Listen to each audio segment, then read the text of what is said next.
Time now for stories to start your morning. Warriors beat the Blazers in overtime to finish up the sweep in the Western Conference Finals.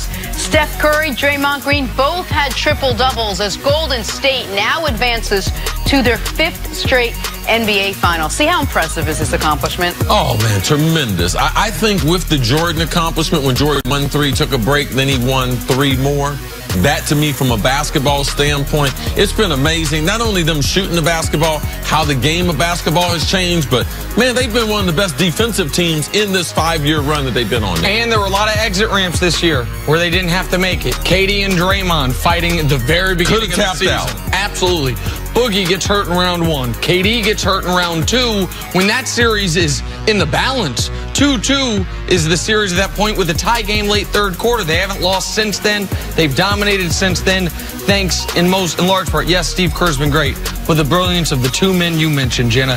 Draymond Green doing everything, and Steph Curry averaging over 35 points a game since KD went down. He has been unanimous MVP, Steph, and as good as we've seen him in years. Yeah, you're going to have to put him on that list, best players in the world.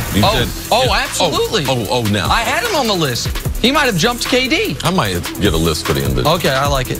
Hey, Magic Johnson broke his silence yesterday, telling his side of the story, and what a story it was. In summary, he accused GM Rob Pelinka of backstabbing him, said he wasn't allowed to fire Luke Walton, and said the organization, well, they just keep too many cooks in the kitchen when it comes time to make decisions. Nick, what was your reaction? Magic might be the imperfect messenger, but I believe everything he said. I believe that Magic told Jeannie I wasn't going to be there every day, and then in very short order, Rob Pelinka started talking bad about him, about not being there every day. Yeah. And I believe that Magic was stopped from firing Luke Walton, which I wouldn't blame that for being the last straw. That he said, well, then what do I do? Like, what is my job? If Rob Pelinka is going to be in charge of the draft, if I can't even fire the coach, what is my role here? Doesn't mean he went about it the right way. And yesterday, he kept saying, I love Jeannie Buss like a sister. Well, you dropped a bomb at her feet a couple hours before they were announcing their new head coach. Didn't do him any favors in that regard. But I believe what Magic said. Yeah, don't sound like no sister of mine. Magic could ultimately, just gave her an ultimatum, though. If I can't fire the coach, if I don't have the power, then I resign.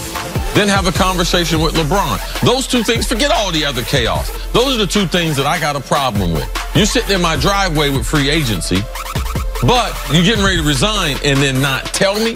And him and Jeannie Buss, they should have easily worked that situation out. If I don't have full control of basketball operations, well, then I don't need to be able to be here. So he could have done that better, even though he's not a person that regrets. He doesn't live with regrets. Yeah, what about Brooke Lopez? All right, finally, in the midst of all the Magic Johnson drama yesterday, Frank Vogel was introduced as the Lakers head coach. Impeccable timing on Magic's part.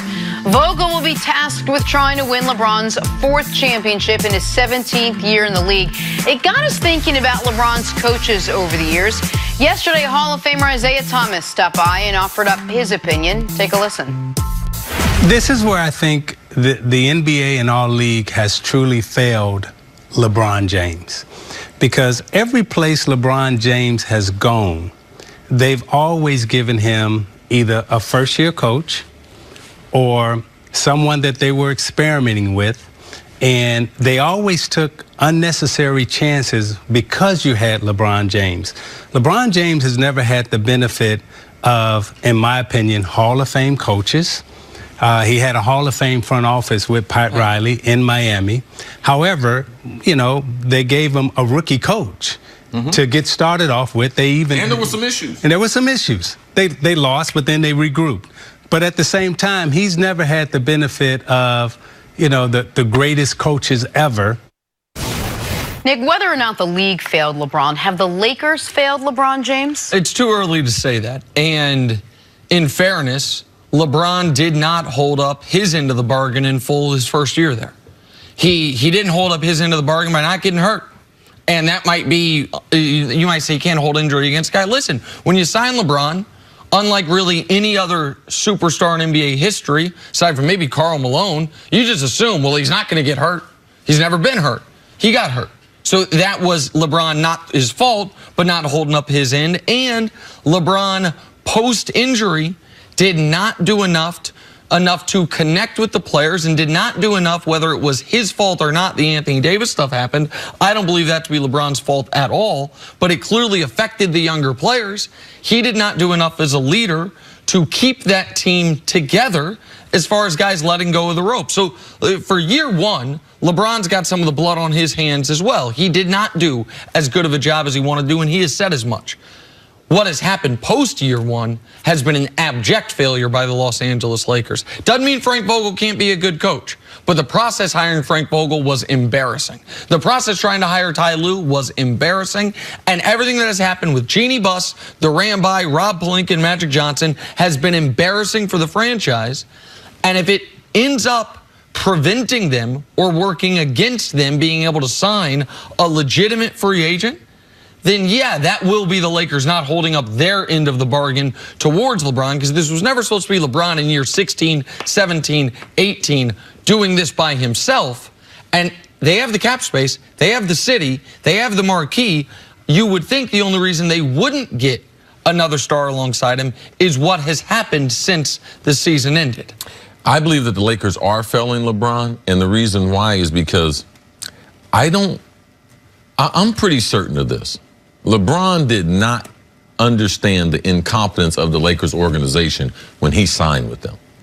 He thought Magic Johnson was someone else. I don't know who he thought Rob Pelinka was, but from an organizational standpoint, for him to give them the type of trust that, man, these are the best years of LeBron's life. Forget Miami, forget those are gone.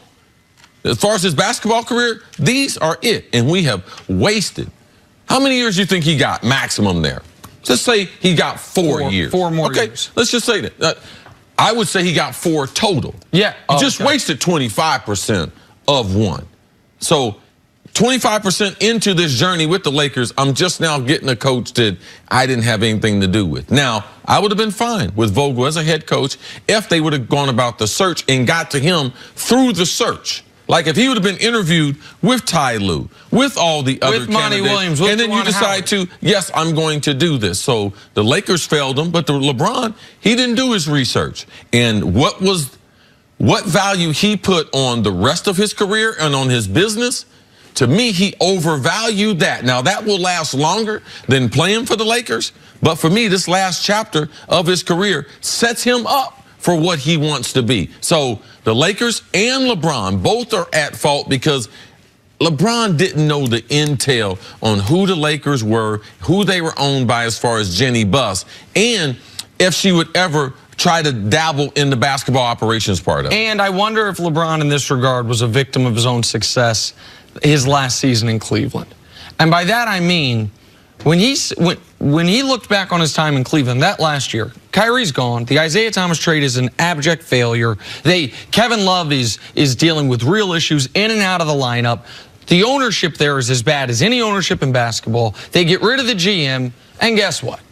Oh, we made the NBA Finals on the strength of LeBron James. Because they were in position they were playing well before he got hurt, despite all the chaos behind the Lakers. Right, but so agree. But the point I'm making is I wonder if LeBron looked at it and said, okay, LA is where my family... This is still better than what I had. Right, LA is where my family wants to go. It is the best city for my non-basketball businesses. And yeah, maybe it heard some things about instability or lack of real vision and ownership or in the front office. But he probably thought, it ain't going to be worse than Cleveland.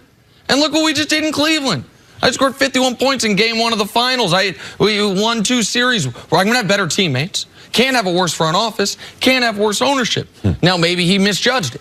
And maybe he certainly misjudged whether or not he was going to be able to play all 82 games and then play, what was it, 22 playoff games like he did last year, 104-game season in year 15. So, yeah, I can do that in year 16. He couldn't. Slipped on the court, tore his groin, and from that moment forward, it's all been downhill. There hadn't been a good headline in Los Angeles other than the lottery balls falling their way from Christmas Eve until today. Look, everything at this point now is going to come down to the Lakers winning, and it seems like the only way the Lakers are going to win is going to be if they can bring someone else in here where that person and LeBron can take over, be the veterans, and guide this team towards success. With all the chaos, Jenna, they're not that far.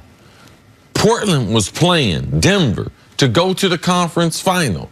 Houston with James Harden, the old Chris Paul, you think LeBron can't take them down? So the missed opportunity, even in year number one, right, man, they are one signing away from, wow, what happened last year? Right. So let's not lose sight of that. Up to Christmas night, man, the Lakers were looking good, and they can get back to that level and even better when they add a superstar. All right, let's take a break. Coming up, why is KD back in his mentions? We'll get on social media next on First Things First. Why don't you help him out with that, Jenna?